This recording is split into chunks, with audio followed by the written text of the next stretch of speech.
नमस्कार दोस्तों, मैं हूं जितेंद्र दीक्षित। सोमवार की सुबह मुंबई के पास पालघर में एक बेहद चौंकाने वाली घटना घटी। जयपुर से मुंबई सेंट्रल के लिए निकली जयपुर सुपरफास्ट एक्सप्रेस में गोलीबारी हो गई। गोली चलाने वाला कोई अपराधी नहीं, बल्कि एक रेलवे प्रोटेक्शन फोर्स का कर्मचारी ही था और उसकी गोली से 4 लोग मारे गए। एक खुद उसका अपना वरिष्ठ जिसका नाम टीकाराम था, इसके अलावा 3 और शख्स, जिनमें से 2 शख्स की पहचान हो चुकी है। एक का नाम है अब्दुल कादर मोहम्मद हुसैन 62 साल के और दूसरे का नाम असगर अब्बास अली 48 साल के। आमतौर पर अगर कोई सुरक्षा फोर्स में काम करने वाला शख्स, सिक्योरिटी फोर्सेस में काम करने वाला शख्स अपने ही संगठन, अपनी ही संस्था के किसी व्यक्ति को मारता है, उसकी हत्या करता है, तो उसको अंग्रेजी में फ्रेट्रीसाइड कहते हैं। मुझे एक ऐसा ही मामला याद है फ्रेट्रीसाइड का, साल 2003 में मुंबई में हुआ था, जब मुंबई अंतरराष्ट्रीय हवाई अड्डे पर सीआईएसएफ के एक जवान ने, जिसका नाम राजगुरु था, उसने अपने कमांडेंट, करंजकर नाम के कमांडेंट थे, उनकी हत्या कर दी थी। और इसके साथ साथ जो महिला सीआईएसएफ की कर्मचारी थी वहां पर, उनको काफी देर तक बंधक बनाकर रखा था। बाद में राजगुरु की गिरफ्तारी हुई थी।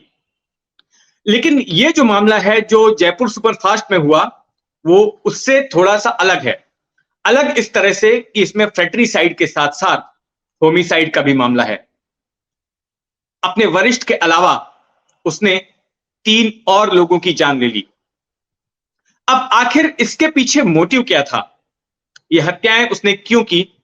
इसके लिए अब तक कोई पुख्ता कारण सामने नहीं आया है।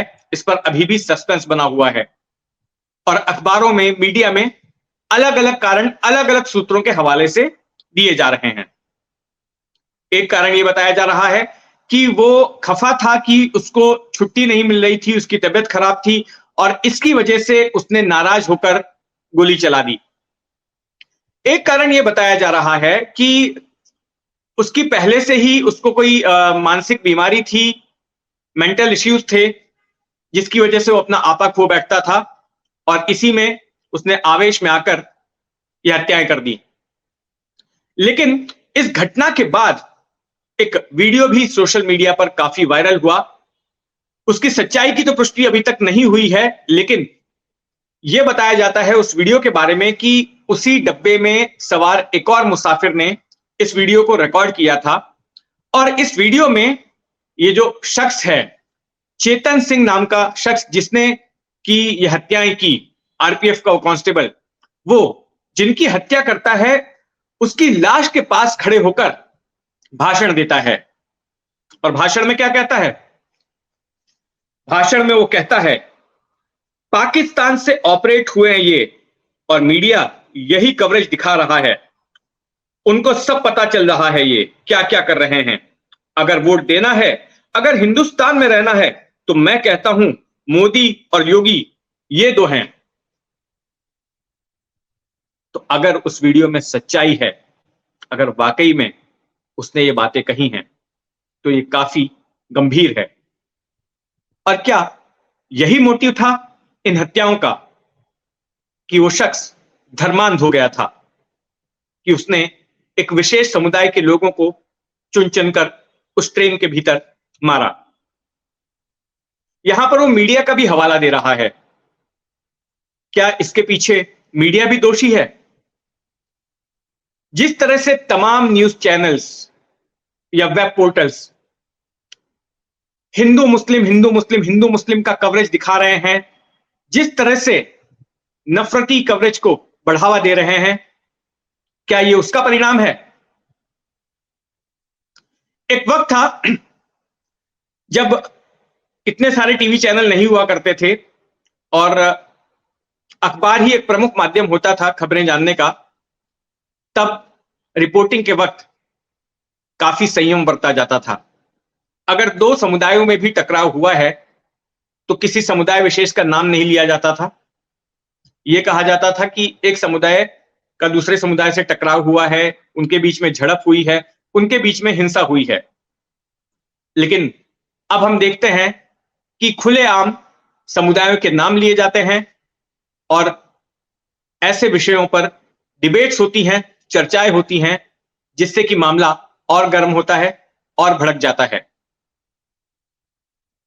तो ये सारे काम ऐसे चैनल कर रहे हैं जिनको कि कई लोग गोदी मीडिया कहते हैं।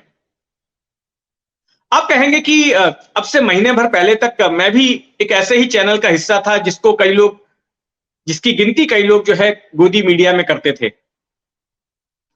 लेकिन मैं ऐसे दर्शकों को यहां पर सिर्फ ये कहना चाहूंगा कि अपने पत्रकारिता के करियर में मैंने एक बार भी ऐसी कोई रिपोर्टिंग नहीं की, ऐसी कोई खबर नहीं दिखाई, ऐसी किसी खबर पर काम नहीं किया जो कि दो समुदायों के बीच किसी प्रकार किसी एक समुदाय को भड़काने का काम करे।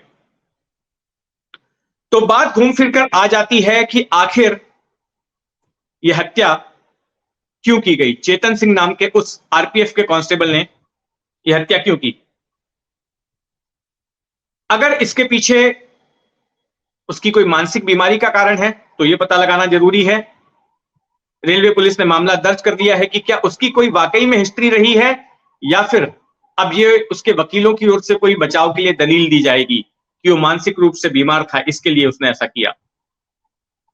अगर उसको पहले से ही बिहेवियरल इश्यूज थे, पहले से ही अगर वो गर्म दिमाग माना जा रहा था और ये बात अगर उसके संगठन को, आरपीएफ को पता थी, तो फिर ऐसे में उसको एक हथियार के साथ में ड्यूटी पर क्यों तैनात किया गया? ये भी एक बड़ा सवाल है। तो जो भी हो, हम उम्मीद यही करते हैं कि इस पूरे मामले में ईमानदारी से और निष्पक्ष तौर पर जांच की जाएगी और सच जल्द ही सामने आएगा। आप हमसे जुड़े रहने के लिए सब्सक्राइब करें YouTube पर, फॉलो करें ट्विटर पर और लाइक करें Facebook पर।